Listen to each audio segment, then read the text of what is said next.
Have you ever thought about having a code of conduct for everything, from how you pray to how you post online? That's exactly what we're digging into today. It's a concept called Adaab, which is this incredibly comprehensive system of Islamic etiquette that touches on literally every part of life. Let's see just how deep this really goes. I mean, just take a look at the scope here. This isn't just about which fork to use at dinner. We're talking about your relationship with God, with your parents, your spouse, how you seek knowledge, how you treat public property, and, yep, you see it right there, social media. It's a whole framework for how to move through the world. So what is Adab officially?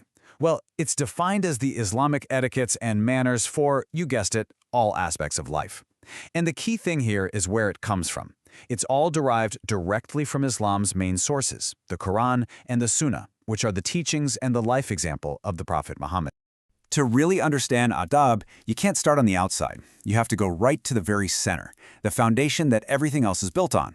And that right there is the individual's personal relationship with God. This brings us to a huge concept called muraqabah. The word itself means to watch over, and what it really means is having this constant internal awareness that God sees everything you do, every single thing, even when you're completely alone and no one else is looking. Our source material actually calls this the secret to a successful relationship with God. And this story just illustrates that perfectly. So one of the Prophet's companions, a man named Abdullah ibn Umar, was out in the desert, and he came across a young shepherd. Just to kind of test the boy's character, Abdullah asks to buy a sheep and says, "Hey, just tell your boss a wolf got it, no one will know." But the shepherd just gets angry, turns away and says, "So where is Allah?" I mean, what he's saying is, my boss might not see me, but God does. That right there is muraqabah in action. And beyond that constant awareness, there are other core principles. There's sincerity, or ikhlas, which means doing things purely for God, not to show off. There's tawakkul, which is having full trust in His plan, even when you don't understand it. Then you've got isti'ana, which means turning to Him first for help. And of course, just constant gratitude for everything. Okay, so if that's the core, how does it build outward? Well, from that internal relationship with God, the very next circle of Adab naturally is about the people closest to us, our family. And there's a really famous teaching that hits this point home. A man once came to the Prophet Muhammad and asked him a really simple question. Who out of everyone in the world deserves my best companionship, my best treatment? The Prophet's answer was, well, it was incredibly specific and pretty profound. He said, "Your mother." So the man asked again, "Okay then, who?" And the Prophet said again, "Your mother." The man asked a third time, "All right, and then who?" And for a third time, the Prophet replied, "Your mother."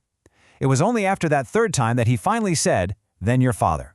So that threefold emphasis, it just raises the status of the mother to this incredibly high level. Now, when we look at the relationship between spouses, Adab lays out this system of reciprocal rights and duties. You can see there are shared responsibilities in the middle, things like loyalty, trust, mercy, keeping each other's secrets. But then it gets specific.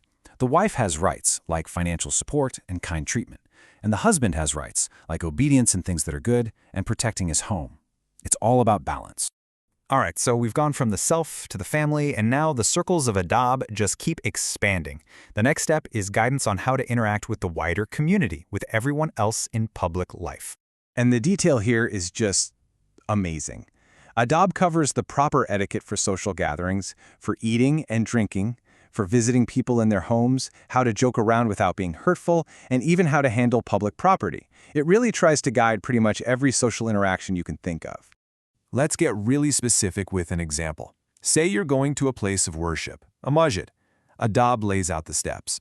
First, you perform a ritual purification, called wudu, before you even leave the house. Second, you wear good, clean clothes. And third, when you get there, you make a point to enter with your right foot first. It's that level of intentional detail that really defines what Adab is all about. So we've seen how Adab moves from our relationship with God out to our family and then into the community. But this brings up a massive question, right? How does a framework that comes from ancient sources apply to our super fast-paced 21st century lives? And that's really the big question, isn't it? In a world of smartphones and the internet and everything else, can a traditional code of conduct like this actually be relevant anymore? Well, this is where it gets fascinating. The answer is a resounding yes. Because the source text we're looking at has an entire chapter called, get this, Adab of Dealing in Social Media. That right there shows you this isn't some code that's stuck in the past. The idea is that the core principles are timeless, and they're meant to be applied directly to the most modern parts of our lives. So at the end of the day, what's the whole point of all this? The book's preface puts it beautifully. It says, the goal of practicing Adaab is to build a balanced personality and to beautify your conduct. And the result is a win-win. It brings you closer to God, and it also brings you closer to the hearts of other people. And that really leaves us with a final thought to chew on. No matter what your background is, it makes you wonder, how might having a conscious personal code of etiquette, your own personal Adaab, if you will, change the way all of us interact with the world, both online and in real life? Something to think about.